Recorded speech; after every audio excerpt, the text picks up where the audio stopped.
Hello buddy, here is the download process.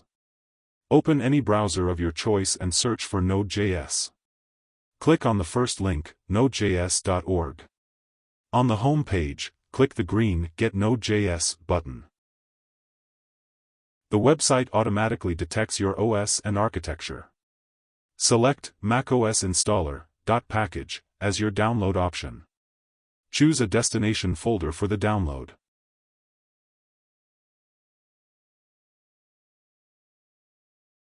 Installation process.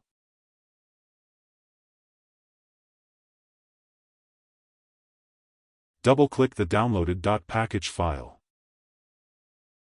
Follow the installation wizard prompts. Click Continue button. Read the license agreement if you like and press Continue button. Accept license agreement by clicking Agree button. Click Install button to continue. Provide your Mac password to authorize the installation. Wait for installation to complete. It will provide summary after installation. You can close the prompt now. I moved the leftover files to trash to save some space.